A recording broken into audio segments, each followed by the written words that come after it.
Yo, what's going on everybody? It's FreakyDude99 and welcome back to Destiny 2. This time, we're going to be going over all of the changes and updates that have come with episode Revenant. Now this has an absolute onslaught of updates and changes and balance fixes and things that you probably want to know when jumping into episode Revenant Act 1 for the first time. There's a lot of really useful changes in here for exotics and weapons and even just UI, and let's just go through all of them one by one in a quick manner, not wasting time, and just get you the information that you need. So, to start off, activities, Crucible. We have a new reprised map, so Solitude from early Destiny 2 days that's going to be in control, quick play and competitive playlists, as well as added several new UI features including class icons on enemy health bars, assisted by message on the death screen, and added tools of destruction to the teammate tombstone icon. They also fixed an issue where matches would not end in mercy due to time elapsed, as well as adjusted join in progress rules so that matches have a better chance of backfilling.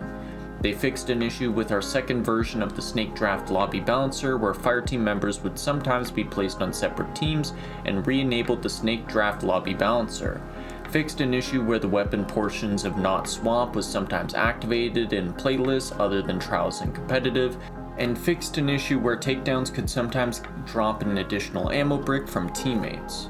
For competitive, they improved the placement match logic in competitive to provide a smoother experience while finding your expected rank, improved the way points are awarded after competitive matches to make the values line up more appropriately with expectations, and fixed an issue where the placement series challenge could erroneously appear after completing the competitive intro quest, dividing the ladder. And for Trials of Osiris, they fixed an issue where players would sometimes be unable to claim their Trials rank rewards, and post-game standard non-adept weapon drops will now focus on the weekly weapon instead of exclusively being the weekly weapon. Moving over to Nightfall, we have Nightfall activities on expert difficulty or higher now feature combatants with Banes, a new addition. For dungeons and raids, we have a general fixed an issue where some dungeons had a shorter than intended amount of time in the activity after completion. Shattered Throne fixed an issue where the second secret chest would occasionally not reward players. For Salvation's Edge, fixed an issue where the Ignited Light Triumph was not tracking encounter challenges, and Valve the Disciple fixed an issue where Rulk could catapult himself off the encounter space. Fight him, you cowards. Haha, very interesting. This is something people were doing in Pantheon, and it's nice to see it fixed. For the UI, in Director, when a raid or dungeon is featured, an icon will appear in the destination's icon tray, and the name of the raid or dungeon will appear in the destination's tooltip. Ritual Pathfinders have been divided into distinct Vanguard, Crucible, and Gambit Pathfinders, as well as when you are in Vanguard, Crucible, or Gambit activities, or PGCR, opening the Director will take you directly to the appropriate ritual screen in the Director to select your next activity or access their Pathfinder system.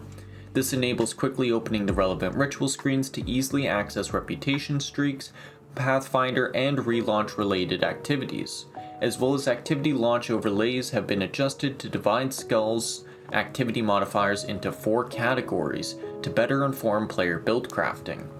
For the heads-up display, our HUD, waypoints for dead allies now include an indicator of the faction, ability, or weapon that downed them to improve situational awareness, and when you are downed in PvP activities, the death screen will now include some information about player assists that contribute to your death.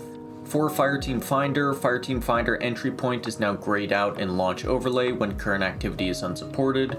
Fireteam Finder auto-selects your current activity when entering through launch overlay, and Fireteam Finder auto-returns players back to start when Fireteam Privacy is set to closed. This reminds players when they need to use a Fireteam while using Fireteam Finder. For text chat profanity settings received an update to better reflect changes with our moderation service.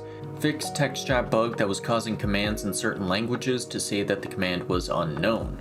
For voice chat, it now correctly plays audio cues when swapping voice channels. For roster, it fixed nameplate bugs that would cause names with certain emojis to flicker. For objective tracking, no longer reset tracked records at the start of each episode, and fixed an issue where the tracking icon would stick around after objective was completed. On to the gameplay and investment, we start off with Exotic Armor and Hunters. Lucky Pants no longer requires the hand cannon to be matched to the super damage type or kinetic to receive the damage buff. Out of Luck cooldown will only trigger if you reach 7 stacks before swapping off the weapon or time expires. Maximum damage has been decreased from 600% to 450% and now provides movement bonuses including increased slide distance and sprint speed when a hand cannon is equipped, as well as airborne effectiveness bonus is active whenever a hand cannon is equipped, not just when the illegally modded holster buff is active. For Reiju's Harness, fully reworked behavior of its exotic trait, Mobius Conduit, inspired by its lore tab. Activating Gathering Storm calls down lightning on all nearby targets, jolting them, which also amplifies allies. And defeated arc debuff targets grant a small amount of Gathering Storm energy. For Blight Ranger, it added the ability to cancel your Arc Staff super while equipped, damaging and blinding nearby enemies and granting a tier 4 arc weapon damage boost. Damage dealt by this effect scales based on the number of projectiles reflected prior to cancelling, as well as it no longer creates orbs of power when reflecting projectiles with Arc Staff. Reflecting projectiles now instead directly refund super energy, extending the duration of your super. For young Ahamkara's Spine, it once again provides Trip Mine Grenade energy for ability damage, changed from ability Final Blows, and provides 33% grenade energy in PvE and 8% in PvP. Celestial Nighthawk, it reduced super damage against bosses by 5, and for Solipsism, Spirit of Synthoceps, it reduced the melee damage bonus provided from both Bionic Enhancement and Stylish Executioner are active by 50%. For Exotic Armor for Titans, Icefall Mantle now grants a stack of Frost Armor for Rapid Stasis Final Blows. Each time you gain a stack of Frost Armor, you will heal for a certain amount, and the unique class ability granted by Icefall Mantle now provides maximum stacks of Frost Armor instead of its custom Overshield. It will provide additional stacks of Frost Armor if you have Whisper of Rime equipped, and you will also immediately heal for each stack that gets added. It no longer prevents sprinting or jump abilities, and it now works when Thruster is equipped, as well as class ability energy now begins to recharge immediately after using Icefall Mantle's class ability. It also no longer provides a bonus to stasis weapon damage, and now requires a stasis super to be equipped to benefit from its exotic effects, allowing it to be used on Prismatic. For Cadmus Ridge Lance Cap, it removed the stasis weapon requirement. Now any final blows or rapid precision hits while behind a rally barricade, and with the stasis super equipped, will create a diamond lance near you. Also, directly hitting any powerful combatant with the diamond lance will now create 3 stasis crystals. Previously, only bosses and vehicles would create additional crystals. For Ursa Furiosa and Spirit of the Bear, increased maximum super energy gain for Unbreakable in PvE from 15% to 20%, and fixed an issue where you were gaining more super energy from Unbreakable in PvP than intended. It now provides a maximum of 10% per Unbreakable use. For Curus of the Falling Star, melee final blows while amplified now grant super energy. Reduce the damage bonus from Curus to Thunder Crash for 2 times to 1.55 times.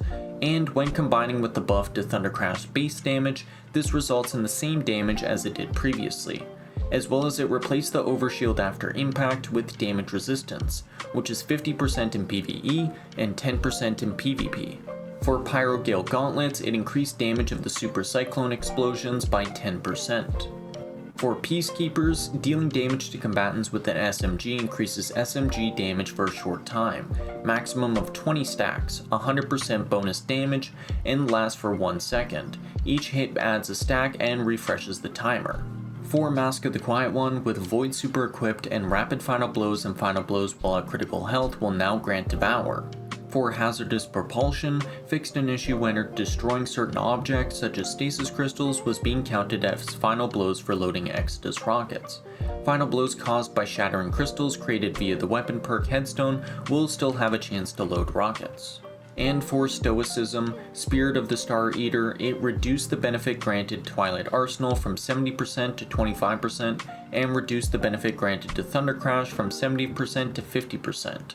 Spirit of the Horn, activating Thruster now leaves a ball of solar energy behind, exploding and applying scorch to enemies caught in the blast.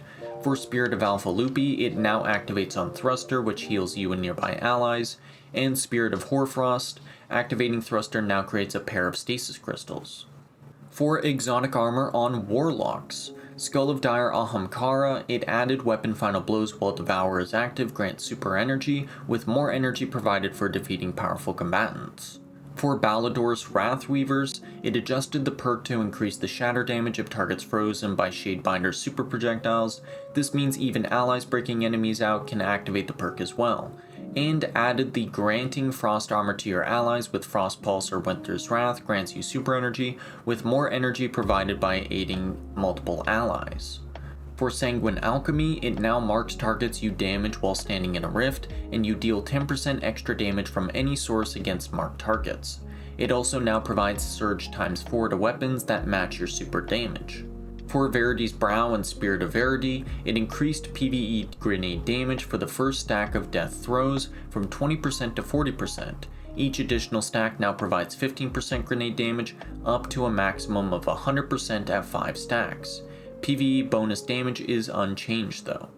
For Cenotaph Mask, the changes to the target marking has been reverted so that applying players can now once again see the marker.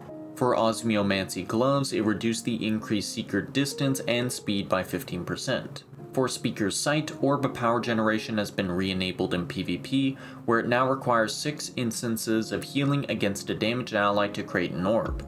PvE behavior is unchanged. For Promethean Spur, fixed an issue where Promethean Spur would grant class ability energy without a solar super equipped. And for Essentialism, Spirit of the Star Eater, it reduced the benefit granted to Nova Bomb from 70% to 50%.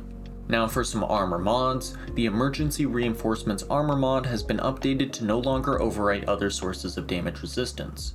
Changed the order of momentum transfer and impact induction to group with the other mods they better align with when looking at them in the Gauntlet mod inventory. They fixed an issue where Font of Agility would display its perk description instead of its name in some tooltips, and fixed an issue with all 7 Siphon mods that caused them to generate extra orbs of power when swapping helmets.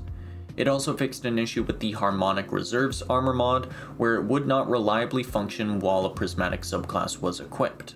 For weapon changes, we have some weapon archetype changes. Auto rifles, scout rifles, pulse rifles, submachine guns, sidearms, and hand cannons had rebalanced how PvE damage is dealt to slightly prioritize critical hits.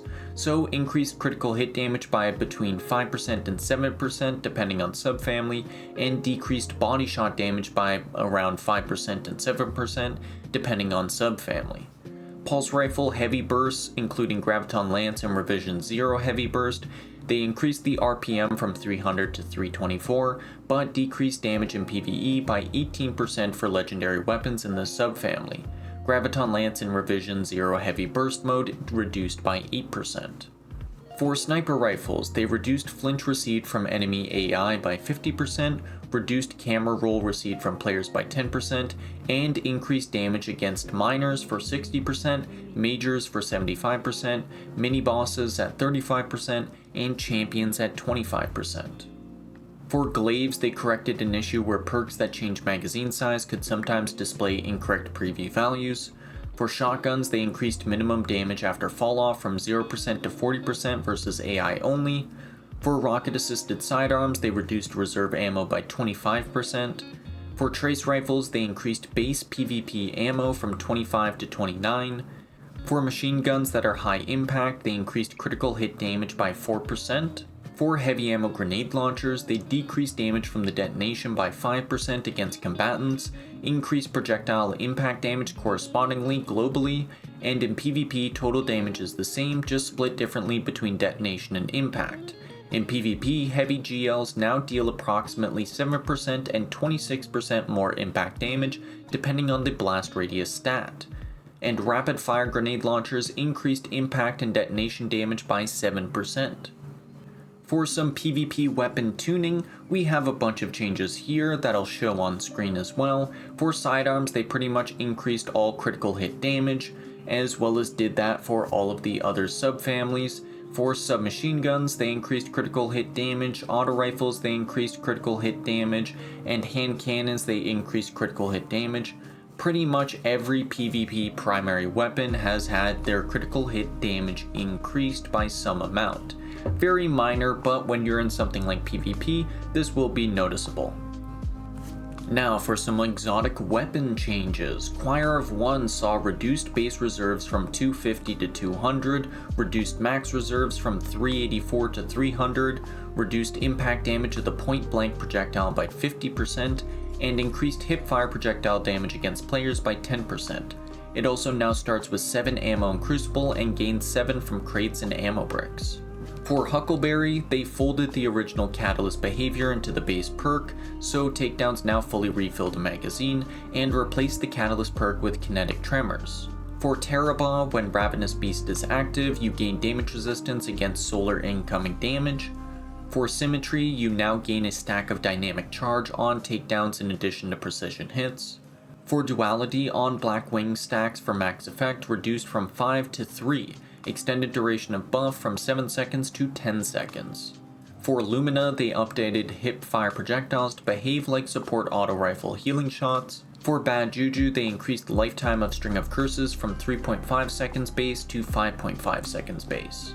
For Xderis, they increased direct hit damage versus AI by 33%, reduced camera recoil from firing by around 50%, plus 5 to reserve ammo. It now spawns a moth on 2 direct hits, and reduced moth cooldown from 4 seconds to 3 seconds shared with a takedown trigger, increased projectile velocity, and reduced projectile gravity. Fighting Lion now spawns a volatile burst on direct hits. Prospector now spawns 3 cluster bombs on detonation, but removes sticky grenades, flame grenades, and remote detonation function.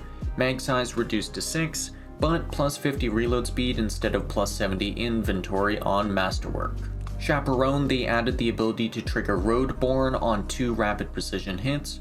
Precision hits with Roadborne up also extended by 3 seconds, plus 20 stability and 0.05 reload multiplier with Roadborne active, and plus 20 inventory base. And Ruinous Effigy, they changed the Transmutation Sphere Obituary String to Ruinous Effigy. For weapon perks, Slice fixed an issue where the Sever debuff was not properly reducing outcoming damage from players. Slideways can now be refreshed if you slide again following the completion of the initial slide. Alloy Mag now increases reload speed when the magazine is near empty. Autoloading Holster increased time to reload by 1 second for both base and enhanced. And Reconstruction increased time to start reloading by 2 seconds for both base and enhanced. For Sticky Grenades on Heavy Ammo GLs, this perk now shifts the damage to more focused on the splash, so they can be more effective traps without losing out on the impact damage. For Stunning Recovery, they now refills this weapon from reserves. For Master of Arms, can now stack up to 2 times, 1 times grants 15% damage for 7 seconds, and 2 times grants 25% damage for 4 seconds, drops back to 1 times when the timer expires.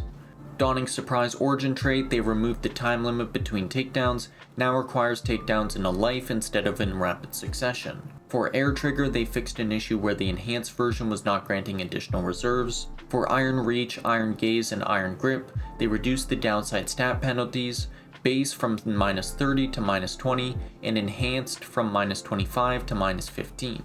And Enhanced Eddy Current now fixed an issue where Amplified would not immediately boost the perk to its highest state. For weapon mods, they added several new weapon mods and can be equipped on any enhanced or crafted weapon. They made combo stat mods, bundles of 2 stats +6 and +6, so you have Ballistics for range and stability, Finesse for reload handling, Aerodynamics for blast radius and projectile speed, Tension for draw time and accuracy, Edge for charge rate and guards resistance. You have Anti-Flinch for 15% flinch reduction, Ammo Finder Enhancement, which has Special Finder Enhancement, faster progress on Special Ammo Finder, and Heavy Finder Enhancement, faster progress on Heavy Ammo Finder. There's Optics mods, which allow customization for weapon zoom, Marksman Optics for Sniper Rifle, Linear Fusion Rifle, Scout Rifle, Bow, Machine Gun, Trace Rifle, and Rocket Launcher. So you have Marksman Optics High, which gives +2 zoom, and Marksman's Optics Low, which gives -2 zoom. Then you also have CQC Optics, which is for hand cannons, pulse rifles, auto rifles, submachine guns, sidearms, fusion rifles, breach grenade launchers, and drum grenade launchers. You have CQC Optics High, which gives +1 zoom, and CQC Optics Low, which give -1 zoom. You also have Synergy, which spawns a subclass bauble matching this weapon's damage type every 12 takedowns. Kinetic weapons spawn an Orb of Power instead. And you have Stun Loader, partially refills this weapon's magazine on stunning a champion. For weapon crafting, the Garden of Salvation weapons are now craftable. Each week, players can acquire Pursuit from Hawthorne and the Tower, asking them to complete all encounters of the Garden of Salvation raid. Completion will award guaranteed pattern progress until all patterns are acquired, and unlock a vendor exchange on Hawthorne for one additional selectable deep sight weapon, just like there has been for Last Wish. They updated the Season of Opulence reprised swords and shotgun to allow for equipping mementos, updated the Season of Undying reprised weapons to allow for the equipping of mementos, fixed an issue where weapon level boosting the Enigma Glaive during the crafting introduction questline did not properly complete the quest step, and fixed an issue where enhanced raid adept weapons from Valve the Disciple displayed the crafting overlay on their icon instead of the enhancement icon. For weapon ornaments, they fixed an issue causing some weapon ornaments to not look as intended. So for Cold Heart Theoretical Endothermics, Salvation's Grip Unyielding Grasp, Arbalest Violent Exorcism, Might of Multi-Tools Defenseless to be Armed, Drang's Alone to be Joined, and Rapacious Appetite the Bunker. All of these fixed corrupted textures and pieces of the base weapon showing through the ornament, as well as decals only intended for the base weapon to no longer appear on the ornament. For some weapon fixes, they fixed an issue where some weapons acquired with curated rules pre-TheFinalShape could not properly enhance their perks. Reduced the frequency of preview magazine size being different from the real magazine size when a perk or backup mod is actually applied. Fixed an issue where adept swords didn't receive +3 bonus stats to other stats when fully masterworked. Fixed an issue where Ergo Sum didn't display in collections. Added a missing range stat to the Aberrant Action sidearm, and adjusted some existing stats to distinguish it from Indebted Kindness, which had the exact same stats. So range is now 0 to 27, airborne effectiveness is 11 to 13, reload is 28 to 36, blast radius is 35 to 32, and velocity is 56 to 53. We opted to buff the reload and air effectiveness stats to better synergize with heal clip and airborne gameplay with solar builds. Blast radius and velocity were reduced to account for the origin trait and incandescent already contributing to the area of effect capabilities of this weapon. They fixed an issue where the Sacred Flames trait explosion on Ergo Sum counted as damage from a primary ammo weapon for the purposes of other systems like super or transcendent energy gain or bounties. They fixed an issue where caster sword heavy attacks would not trigger perks like Whirlwind Blade or Cold Steel, fixed an issue causing Two-Tailed Fox to not apply correct scorch values with the Ember of Eruption and Ember of Ashes fragments, fixed an issue where using a sword heavy attack would not trigger a recharge delay on all equipped swords. This now just applies to the sword that performed the attack. Fixed an issue where the Loose Change weapon perk would not trigger when applying Weaken. Fixed an issue where sniper rifles, glaives, trace rifles, and Leviathan's Breath did not get ammo reserve bonuses in our recent tuning. They fixed an issue where Wolfpack rounds granted by Ergo Sum would not be created if given to users wielding aggressive framed swords, and fixed an issue where collective action could not be triggered by stasis shards created by the Whisper of Chains stasis fragments. For abilities, we have some general changes to Void Overshield, where they increased Void Overshield PvE damage resistance from 50% to 70%. This increases maximum effective HP from 90 to 150. They changed Facet of Command and Echo of Domineering, so the cooldown reduced from 11 seconds to 4 seconds.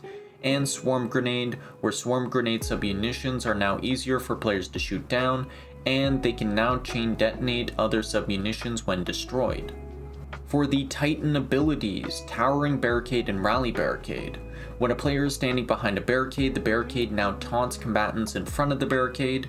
Combatants in front of the barricade now shoot at the barricade instead of the player behind the barricade, and reduced non-boss combatant damage versus barricades by 50%, and increased combatant splash damage reduction when standing behind the barricade from 20% to 60%. And it now grants moderate damage resistance versus combatants during the cast. For unarmed melee, they increase damage to players by 5%, increase damage against PvE combatants by 20%, and increase the stun multiplier. For the Stasis subclass Behemoth, Howl of the Storm now can be used during the Glacial Quake Super. Shiver Strike now attaches a stasis explosive to the target on impact. This detonation slows players and freezes combatants, and now refunds 80% melee energy on a whiff, increased energy recharge rate by 12.5%, and immediately after landing a Shiver Strike attack, the attacker's melee ability is now suppressed for 0.5 seconds. For Diamond Lance, thrown or slammed diamond lances will now shatter stasis crystals. Slamming a diamond lance will grant you and nearby allies 2 stacks of frost armor, and change the weapon tray HUD to display how many seconds are remaining before the diamond lance disappears, like a tangle does. For Sentinel, Unbreakable now taunts enemies in front of the shield. Damage blocked by Unbreakable now generates grenade energy. Increased max duration the shield can be held. Forward movement speed now slows down briefly when the shield is shot. Reduced Unbreakable's throw attack damage versus players by 20%. Increased damage bleed through from players by 15%. And fully charged Unbreakable attacks will now one-shot barricades in PvP, except when the barricade is under the effects of Heart of Inmost Light. For Banner Shield, it now taunts enemies in front of the shield, and for Twilight Arsenal, thrown axe projectiles now more consistently track towards targets closer to the reticle, as well as increased Twilight Arsenal's axe relic weapon damage versus combatants by 23%. For the Arc Titan Striker subclass, Thunder Crash increased base detonation damage by 33%, Fist of Havoc increased damage resistance from 51% to 58%, changed how the light attack works under the hood to improve consistency in hitting targets, and slightly increased the light attack lunge range and ability to target enemies vertically. Thunderclap now has fully charged Thunderclap attacks will now one-shot barricades in PvP, except when the barricade is under the effects of Heart of Inmost Light. For Knockout, melee kills now cancel health and shield stun, in addition to healing, allowing you to immediately start regenerating. And for the Solar subclass Sunbreaker, Consecration, Scorch and Slam Waves now shatter stasis crystals. For Hunter ability changes, on Prismatic, Hailfire Spike Prismatic Grenade added projectile tracking and aim assist to increase consistency in hitting targets. For the Arc subclass Archstrider, Combination Blow now rescaled healing from a flat 80 HP per kill to 100, 80, 60, 40 per kill based on a stack count. No longer clears health and shield stun on a takedown, and removed the 1.5 second internal cooldown on healing. For Disorienting Blow, reduced cooldown from 90 seconds at tier 3, 45 seconds at tier 10, to 80 seconds at tier 3 and 41 at tier 10. Disorienting Blow now has the same cooldown and energy gains as Combination Blow. For Strand subclass Threadrunner, Threaded Spectre, they increased damage detonation versus combatants by 33%. For Solar subclass Gunslinger, Golden Gun, Marksman, and Deadshot, increased damage against base, elite, and mini-boss combatants by 30%. For the Void subclass Night Stalker, Spectral Blades increased PvE damage by 20% and increased damage resistance from 47% to 58%. For Warlock abilities, for the Arc subclass Stormcaller, Storm Trance increased damage resistance from 53% to 58%. For Chaos Reach, they increased damage resistance from 45% to 55%, fixed an issue where Chaos Reach would not jolt at high frame rates, and fixed an issue where Chaos Reach would not go through Sentinel Shield's guard or a Chitin barricade. For Lightning Surge, the Warlock casting Lightning Surge now has a 50% damage resistance versus Titan barricades during the lunge, and casting Lightning Surge now also makes you amplified. For Void subclass Voidwalkers, Nova Warp now has increased PvE damage by 20%, increased damage resistance from 51% to 58%, and now any Nova Warp detonation applies volatile regardless of charge duration. For the Pathfinder, they separated ritual Pathfinders into 3 separate Pathfinders. Each Pathfinder includes objectives that can be completed in any of the 3 ritual activities as well. They added a freebie objective in the first column for the first card of the week, 1 for each Pathfinder, and objectives rebalanced to reduce overall path completion times. Reward story is shared across Pathfinders. For example, completing 3 times of one Pathfinder is the same as completing 1 times of each of the 3 Pathfinders. For power and progression, they increase the power bands, so the power floor is now 1900, the soft cap is 1950, increased from 1940, the powerful cap is now 2000, increased from 1990, and the hard cap / pinnacle cap is 2010, increased from 2000. For gameplay modifiers, there is now Banes. In higher difficulty activities such as Expert Nightfalls, combatants will randomly spawn with a random Bane applied. Banes add an additional gameplay element to the combatant without interfering with their base combat behavior. For localization, several voice talents have been temporarily recast, including Polish Crow, German Aramis, Mexican Spanish Aramis, Italian Ido, and Italian Aramis, and several voice talents have been permanently recast, including Polish Varix, Mexican Spanish Spider, and Varix. And finally, for some general changes, they fixed an issue keeping some players from acquiring the encryption key necessary to obtain the legendary Kvostov and the Pale Heart. Affected players will now need to make space in their consumables inventory. The next time they reach orbit, they should have the encryption key. They also fixed an issue causing motes of light to get stuck in some players' postmaster or inventory after obtaining the exotic Kvostov. Affected players should now be able to discard motes of light once they've obtained the exotic. They also fixed an issue where some conditional dialogue from Failsafe on Nessus wouldn't trigger as expected, and bundles that feature ornaments to your current previewed weapon or armor will now also appear as options for purchase in the appearance modification screens. Now that is going to do it for all of the changes for episode Revenant Act 1.